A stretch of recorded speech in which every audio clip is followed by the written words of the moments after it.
नमस्कार, सुप्रभात। कैसे हैं आप सभी लोग? आशा करते हैं कि बहुत ही अच्छे होंगे और हर पल अपने लक्ष्य की तरफ अग्रसर हो रहे होंगे। तो चलिए शुरू करते हैं आज की क्लास। और आज की क्लास में आप सभी लोगों का बहुत बहुत स्वागत है। रक्त बहा श्रृंगार करूं, खामोश यहाँ तलवार नहीं। हम वंशज हैं राणा के, हार हमें स्वीकार नहीं। जी हाँ, हमें हार स्वीकारनी ही नहीं है, तभी हम जीत सकते हैं। तो चलिए इन्हीं पंक्तियों के साथ शुरू करते हैं आज की क्लास। और आज की क्लास वही जो कि क्वेश्चन आंसर सेशन है, और इसमें टीजीटी का जो पेपर है उसके बारे में हम बात कर रहे हैं। तो चलिए, कल हमने 10 क्वेश्चन सॉल्व किए थे और आज है ये हमारा क्वेश्चन नंबर 11। उपलब्धता के आधार पर संसाधनों का वर्गीकरण है। ये संसाधन भूगोल से लिया गया क्वेश्चन था। और इसमें जैसा कि कल हमने जिम्मरमैन के बारे में बात की थी एक क्वेश्चन में, और जिम्मरमैन ने ही ये संसाधनों का वर्गीकरण दिया है। वो उपयोगिता के आधार पर जो वर्गीकरण था वो उन्होंने दिया।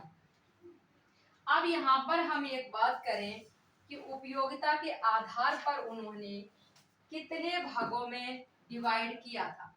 यहाँ पर यह प्रश्न था कि इनमें से कौन सा सही है, यानी कि 3 इसमें दे रखे थे इसके वर्गीकरण: सर्वसुलभ, सामान्य सुलभ, दुर्लभ, उधर शाश्वत, संवर्धनीय, संवर्धनीय, अप्रयोज्य, संभाव्य, दुर्लभ, अप्रयुक्त, संभाव्य और गुप्त।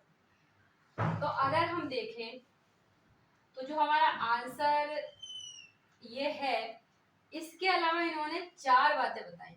यानी कि एक तो सर्वसुलभ बताया, दूसरा सामान्य सुलभ बताया, तीसरा दुर्लभ बताया या विरल बताया, और चौथा बताया था इन्होंने अद्वितीय। अद्वितीय या फिर इसे एकल भी कह सकते हैं। क्या कह सकते हैं? एकल भी कह सकते हैं या फिर अनन्य संसाधन भी कह सकते हैं। अनन्य संसाधन भी कह सकते हैं। तो इन्होंने जो वर्गीकरण किया वो 4 भागों में बांटा: सर्वसुलभ, सामान्य सुलभ, दुर्लभ और अद्वितीय, एकल या अनन्य संसाधन। वहीं पर अगर हम बात करें तो सर्वसुलभ क्या है? अब सर्वसुलभ का मतलब है कि जो सभी को आसानी से उपलब्ध हो सके ऐसा संसाधन। तो ऐसा संसाधन क्या है? तो ऐसे संसाधन के अंतर्गत आएंगे आपकी गैसें, जैसे कि ऑक्सीजन गैस, यानी कि वायुमंडल में ऑक्सीजन या फिर नाइट्रोजन गैस की हम बात कह सकते हैं। दूसरी बात, इन्होंने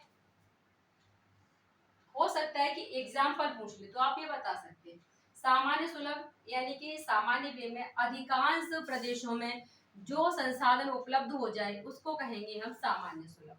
अब सामान्य सुलभ में कौन कौन से आ सकते हैं? तो इसमें आपका जल आ सकता है, और जल के अलावा कृषि योग्य भूमि, कृषि योग्य भूमि आ सकती है।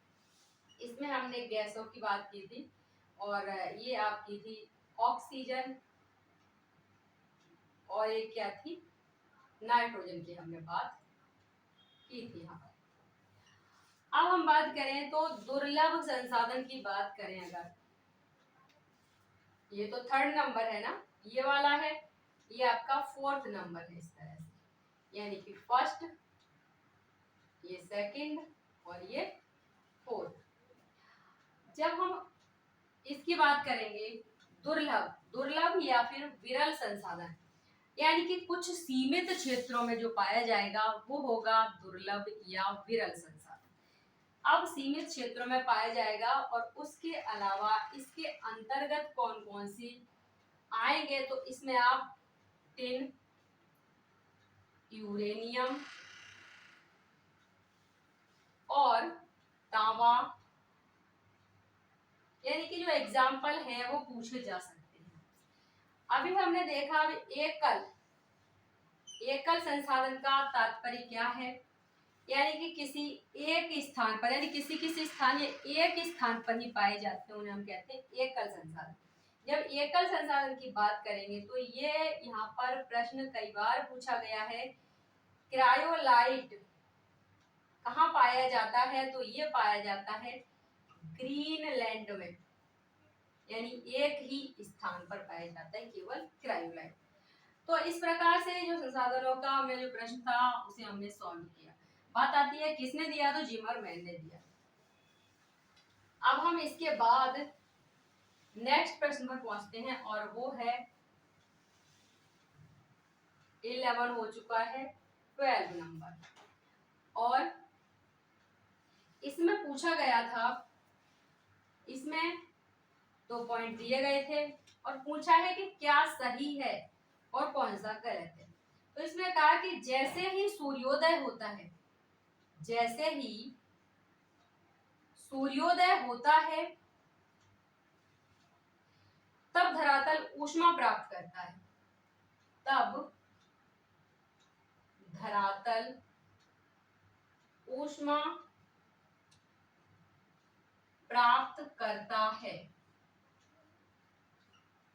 यानी कि इसने कहा जब सूर्योदय होता है धरातल ऊष्मा प्राप्त करता है तथा कोहरा ऊपर उठता है, तथा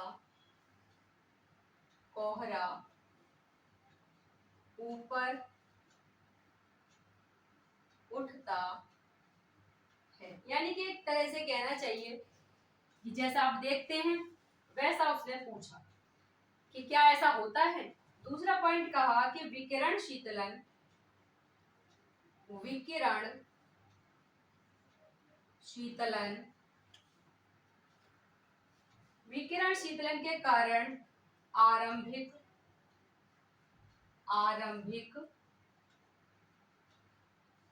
विकिरण शीतलन के कारण आरंभिक उषा काल में, आरंभिक उषा काल में कोहरा उत्पन्न होता है।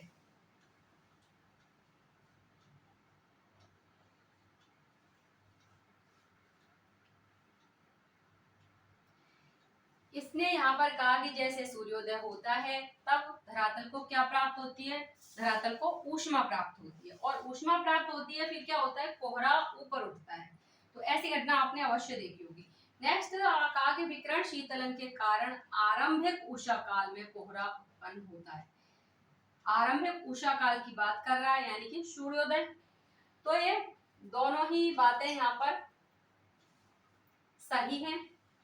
तो यहाँ पर 1 और 2 दोनों कथन सही है। नेक्स्ट इसमें पूछा गया कि क्रॉल बस्ती, ये जो क्वेश्चन नंबर 13 है, इसमें पूछा गया कि क्रॉल बस्ती, क्रॉल बस्ती से संबंधित है, संबंधित है। 13 नंबर क्वेश्चन।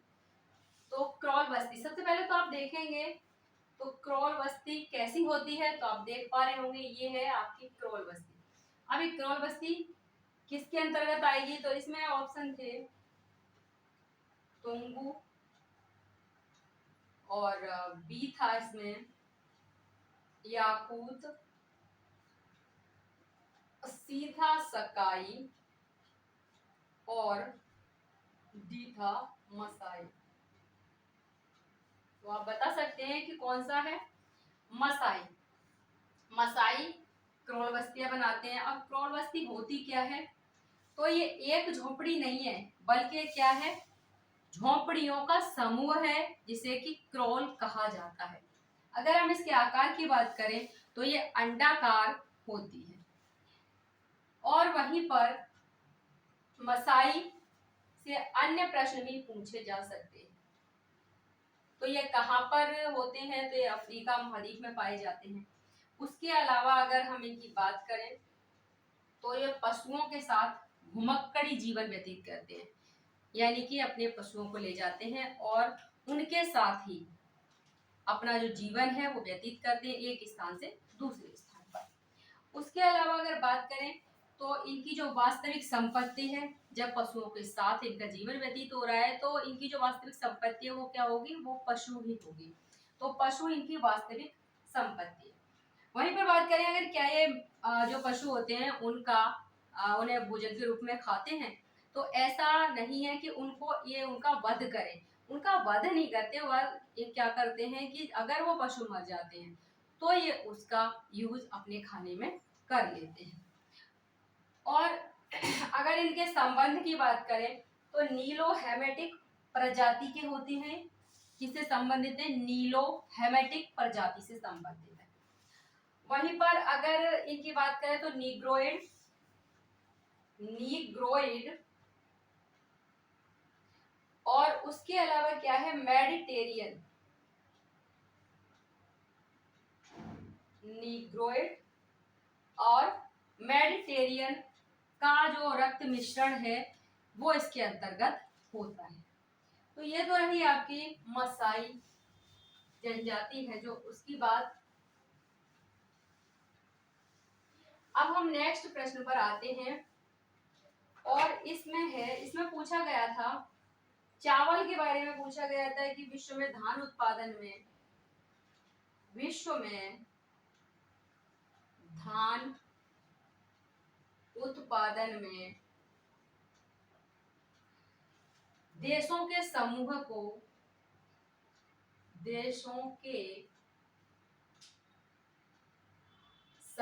को अवरोही क्रम में लगाइए। अवरोही क्रम में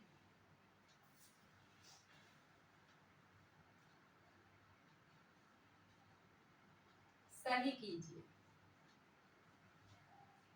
यहाँ पर जो ऑप्शन थे वो हैं, सबसे पहला है भारत, चीन, ब्राजील, बांग्लादेश। भारत, चीन, ब्राजील, बांग्लादेश। बी नंबर में चीन, भारत, जापान। चीन, भारत, जापान, इंडोनेशिया।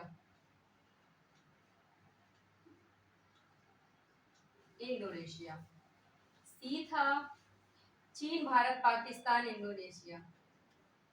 चीन, भारत, पाकिस्तान, इंडोनेशिया। वहीं पर डी में चीन, भारत, इंडोनेशिया। चीन, भारत, इंडोनेशिया और यूएसए यानी कि संयुक्त राज्य अमेरिका की बात की थी। अगर हम धान की बात कर रहे हैं यहाँ पर, तो जो धान के लिए अगर हम इसमें किस कटिबंध में पाया जाएगा, तो ये उष्ण कटिबंधीय लोगों का प्रमुख भोजन है। धान क्या है, उष्ण कटिबंधीय लोगों का भोजन है मुख्य रूप से। यानी कि धान आप समझ पा रहे हो, जैसे धान से ही चावल निकलता है तो हम चावल की ही बात कर रहे हैं यहाँ पर। और इसके अलावा अगर इसकी हम बात करें, क्षेत्र की बात करें अगर हम, तो दक्षिण पूर्वी एशिया व अफ्रीका के दलदली क्षेत्रों में, व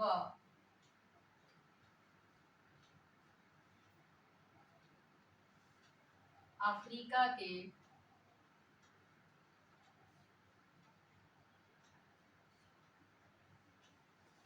अर्थात उष्णकटिबंधीय लोगों का भोजन हो गया। और इसकी हम शुरुआती बात करें तो ये कहाँ से उत्पन्न हुआ, तो ये दक्षिण पूर्वी एशिया व अफ्रीका के दलदली भागों में जंगलीय प्रजातियों के रूप में, अब ये जंगली जो प्रजाति थी, जंगली प्रजाति जो थी, उसके रूप में इसकी कौन सी प्रजाति थी जो नंबर फर्स्ट थी? वो है ओरिजा सेटिवा। ओरिजा सेटिवा। ये तो हमने इसकी बात की शुरुआती। अब हम अगर बात करें तो इसका जो उगते समय जो टेम्परेचर है वो कितना होना चाहिए, पूछा जाता है कभी कभी, तो 27 डिग्री सेंटीग्रेड होना चाहिए लगभग। और उसके अलावा अगर हम वर्षा की बात करें तो 100 सेंटीमीटर से अधिक होनी चाहिए। लेकिन अब क्या है कि कुछ क्षेत्रों में ये जो हमारा जल है, जल से सिंचाई के कारण भी सिंचाई करने से इसे हम उगा सकते हैं, यानी कि वर्षा पे डिपेंड ना रहकर भी इसे उगाया जा सकता है और उगाया जा भी रहा है। और अगर मिट्टी की बात करें तो चिकनी दोमट मिट्टी होनी चाहिए जिसमें कि पानी रुक जाए, यानी कि पानी भरा रहे, क्योंकि इसकी रोपाई के वक्त भी हम भरे हुए पानी के जो खेत होते हैं उनमें ही इसकी रोपाई की जाती है धान की। तो यहाँ पर हमारा क्वेश्चन ये हो गया कंप्लीट। और अब हम आगे बात करें क्वेश्चन नंबर 15। और 15 क्वेश्चन में पूछा गया कि शिव समुद्रम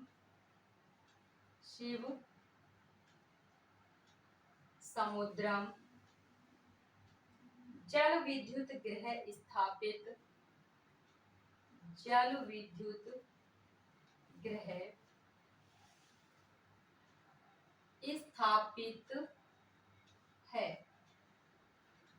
यहाँ पर शिव समुद्रम जल विद्युत गृह की बात की और इसमें ऑप्शन में उत्तर प्रदेश,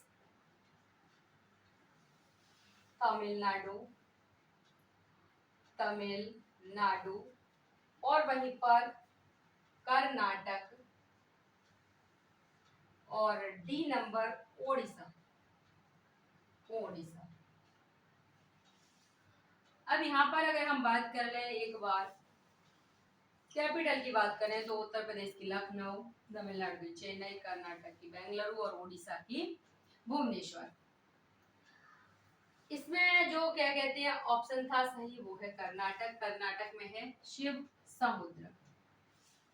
अगर आपको ऐसे याद ना रहे तो याद करने की ट्रिक याद रखिए कि जब शिव जी ने समुद्र का मंथन किया था तो क्या किया था, एक नाटक रचा था, किसके बीच? देवताओं के बीच और राक्षसों के बीच। इस प्रकार से आप याद रख सकते हैं कि कर्नाटक। नेक्स्ट अगर हम बात करें इसमें तो क्वेश्चन है 16 नंबर, जैव विविधता में संपन्नता है। जैव विविधता में संपन्नता है। अब इसमें जो ऑप्शन है वो है आपका उष्ण प्रदेश और बी ध्रुव प्रदेश और सी शीतोष्ण प्रदेश और डी समुद्री प्रदेश।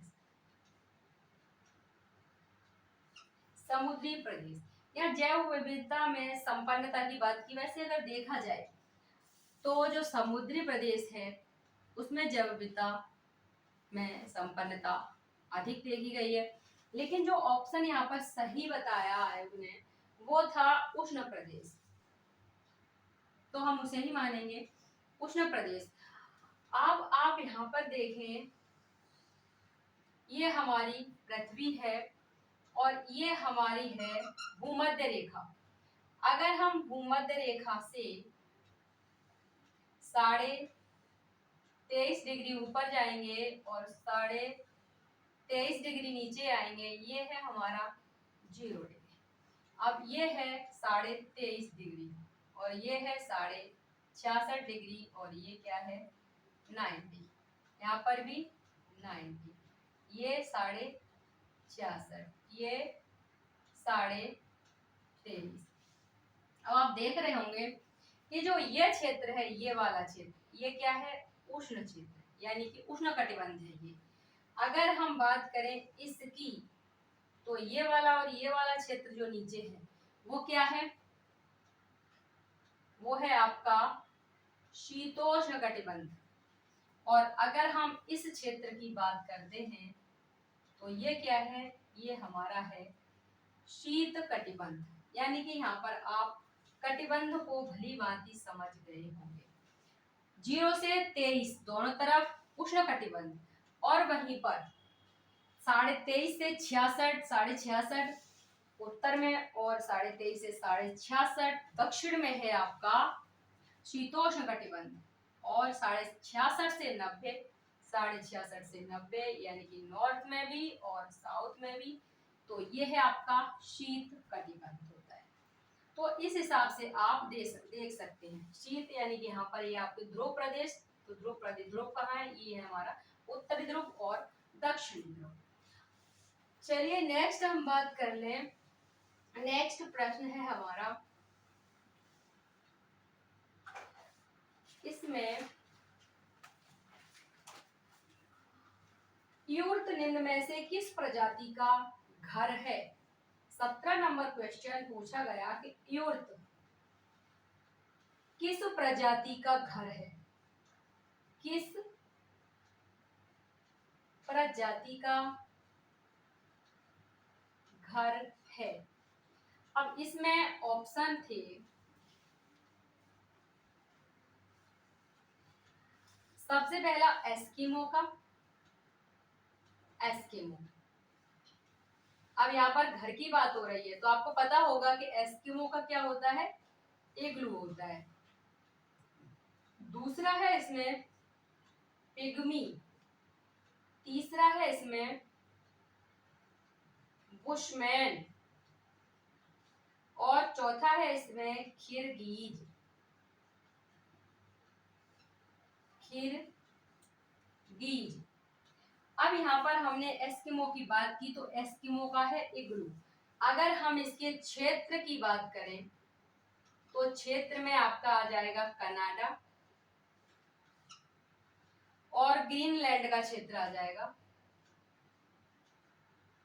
यानी कि उत्तरी कनाडा और ग्रीनलैंड का क्षेत्र, जिसमें कि एस्किमो निवास करते हैं।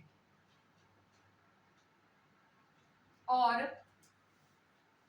अगर हम वहीं पर पिग्मी की बात करें तो ये कांगो बेसिन के हैं, कांगो बेसिन। अब कांगो बेसिन की बात की, यानी कि भूमध्य रेखीय वन क्षेत्र भी पूछ सकता है। यहाँ पर भूमध्य रेखीय वन क्षेत्र भी निवास क्षेत्र किसका है, तो वो है कांगो बेसिन या भूमध्य रेखीय निवास क्षेत्र पिग्मी का है।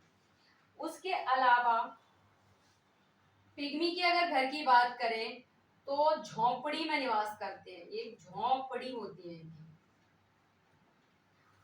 और झोंपड़ी का जो आकार है वो कैसा होता है, मधुमक्खी के छत्ते की भांति होता है। हो सकता है पूछ लिया जाए कि मधुमक्खी के छत्ते की भांति झोंपड़ी का आकार होता है तो वो कौन सी प्रजाति है, तो हम बताएंगे पिग्मी। नेक्स्ट अगर हम बुशमैन की बात करें तो आप सभी जानते हैं कि कालाहारी मरुस्थल में पाए जाते हैं बुशमैन।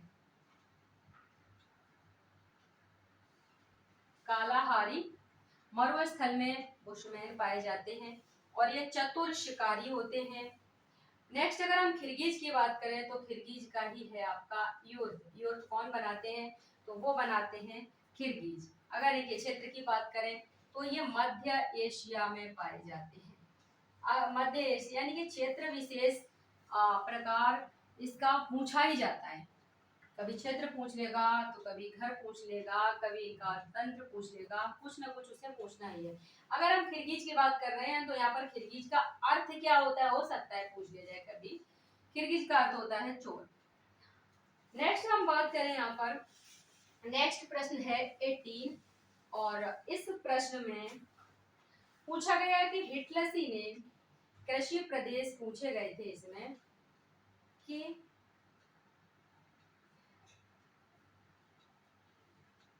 हिटलसी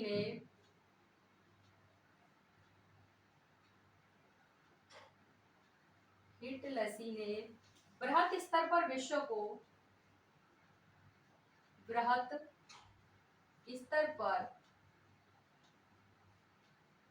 को कितने कृषि प्रदेशों में विभक्त किया है?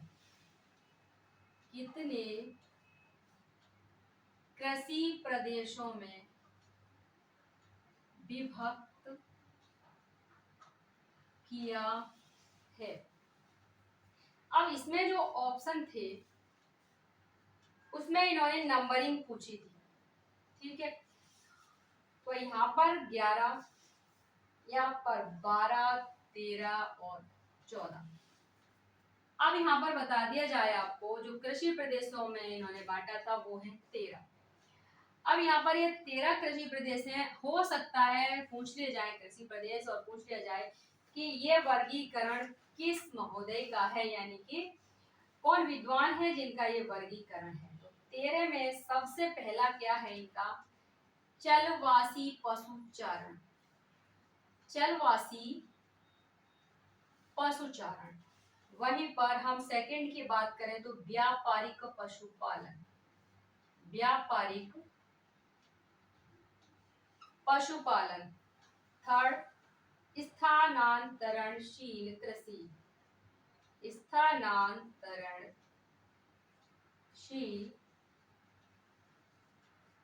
कृषि प्रदेश। और वहीं पर फोर्थ नंबर, प्रारंभिक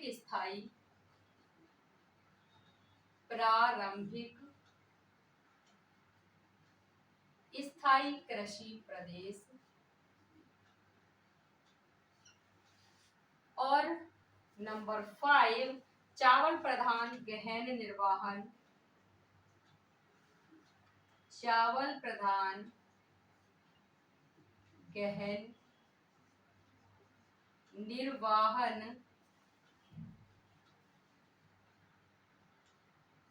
कृषि। और नंबर 6 है चावल विहीन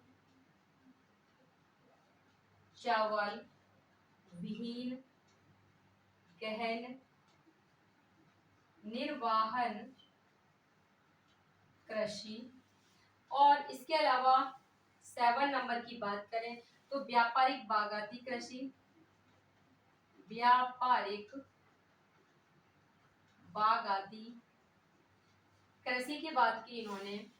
और 8 नंबर पे भूमध्य सागरीय कृषि की भी बात की इन्होंने। भूमध्य सागरीय यानी कि जो भूमध्य सागर के आसपास का क्षेत्र है कृषि प्रदेश। और वहीं पर 9 नंबर, व्यापारिक अन्न उत्पादक कृषि प्रदेश। व्यापारिक अन्न उत्पादक कृषि प्रदेश। और वहीं पर व्यापारिक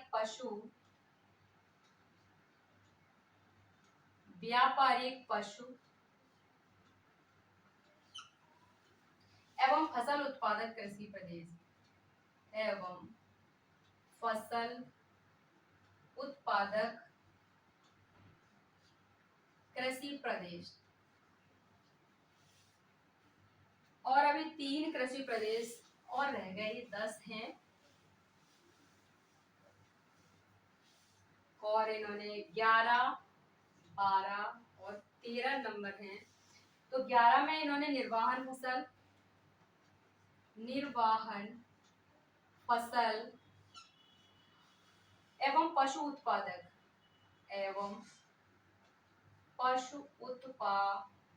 कृषि प्रदेश। नेक्स्ट 12 में व्यापारिक दुग्ध पशुपालन। व्यापारिक दुग्ध पशुपालन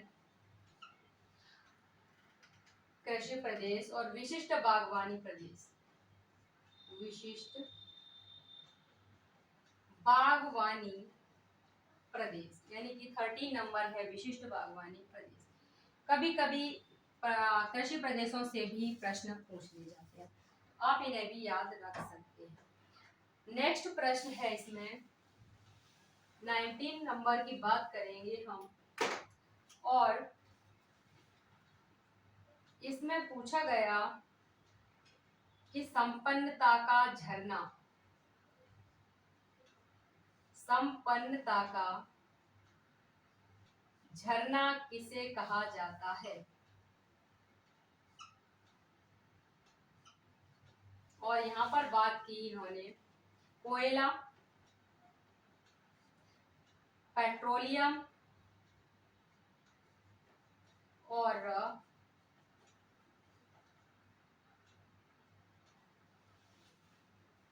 इसमें जो ऑप्शन लिखा था उसे ही लिख देते हैं, खनिज तेल और प्राकृतिक गैस, और वहीं पर डी नंबर था सौर ऊर्जा। अगर हम संपन्नता के झरने की बात करें तो इसमें हमारा ऑप्शन हो जाएगा खनिज तेल।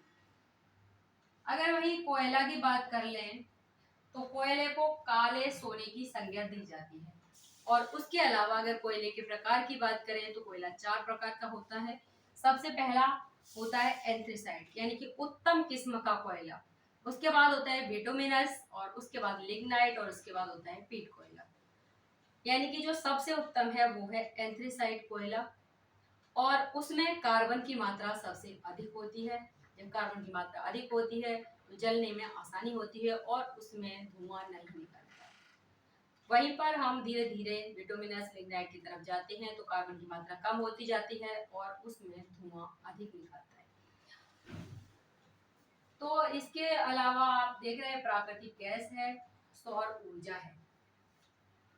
तो सौर ऊर्जा की अगर हम बात करते हैं तो अब अत्यधिक उपयोग हम इसका करने के लिए तैयारियां कर रहे हैं हमारे देश में, जैसा कि काफी इसका सौर ऊर्जा का उपयोग भी किया जाने लगा है। तो आगे हम बात करें तो लास्ट हमारा क्वेश्चन है 20 नंबर, और इसमें पूछा गया कि पिट्सबर्ग औद्योगिक प्रदेश, पिट्सबर्ग औद्योगिक प्रदेश किस प्रदेश में अब स्थित है, किस प्रदेश में अवस्थित है। ठीक है, जैसा कि इस प्रश्न को देख के आपको पता चल रहा होगा, अभी हमने जो हमारा पिछला वीडियो था उसमें आपने देखा था कि न्यूजीलैंड औद्योगिक प्रदेश की हमने बात की, और उसके अंतर्गत मैंने आपको सारे औद्योगिक प्रदेश यूएसए के लिखवाए थे। उसमें आप देखेंगे तो आपको वहां पर पिट्सबर्ग क्लीवलैंड औद्योगिक प्रदेश दिखाई देगा, और वो औद्योगिक प्रदेश यूएसए का ही है, और यही इसमें क्वेश्चन पूछ लिया गया। यानी कि एक साथ 2 प्रश्न आपके टीजीटी में एक ही जगह से उठाए गए, तो प्रश्नों का कोई पता नहीं है कि कब कहां से पूछ लिया जाए। तो ये किसका है, तो ये है आपका यूएसए के अंतर्गत आएगा। तो ये हमारे हो गए 20 क्वेश्चन, और यदि आपको क्वेश्चन अच्छे लगे हो तो लाइक कीजिए, शेयर कीजिए, और यदि आप अगले आने वाले एग्जाम टीजीटी पीजीटी आईएमपी की तैयारी करना चाहते हैं हमारे चैनल के साथ, तो हमारे चैनल के साथ अवश्य जुड़िए। आपको हमारे चैनल पर निश्चित ही मदद मिलेगी, जैसा कि ज्योग्राफी या फिर मैथमेटिक्स दोनों ही सब्जेक्ट्स में आप देख सकते हैं। और आगे अगर क्लास चलेंगी और उसमें इकोनॉमिक्स का हो सकता है कि इकोनॉमिक्स की क्लास भी साथ में दी जाए आपको। तो चलिए मिलते हैं नेक्स्ट क्लास में, तब तक के लिए नमस्कार, धन्यवाद, जय हिंद।